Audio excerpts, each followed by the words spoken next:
വിശ്വാസിയുടെ നിലപാട് എന്താണ്?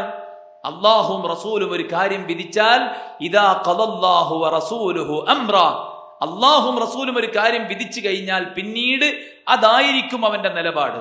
അവൻ ചോദിക്കുന്നത് എന്തുകൊണ്ട് അങ്ങനെ പറഞ്ഞു, എന്തുകൊണ്ട് അങ്ങനെ വിരോധിച്ചു, എന്താ അതുകൊണ്ടൊരു പ്രശ്നം എന്നവൻ ചോദിക്കുകയില്ല. ഈമാനുള്ള ഒരു മുഅ്മിൻ, ഒരു മുസ്ലിം അത്തരം ചോദ്യം ചോദിക്കുകയില്ല. മറിച്ച് പ്രവാചകൻ സല്ലല്ലാഹു അലൈഹി വസല്ലം പറഞ്ഞുവോ എന്നാണ് ചോദിക്കുക. അതല്ലേ അബൂബക്കർ റളിയല്ലാഹു ചോദിച്ചത്?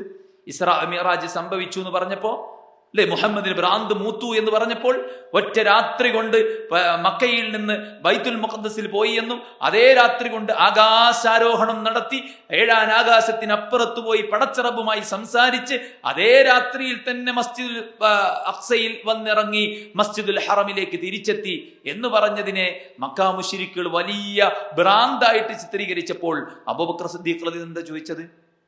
നബി അങ്ങനെ പറഞ്ഞോ? എങ്കിൽ ഞാനത് വിശ്വസിച്ചിരിക്കുന്നു. അതുകൊണ്ടാണ് സിദ്ദീഖ് എന്ന പേര് അദ്ദേഹത്തിന് കിട്ടിയത്.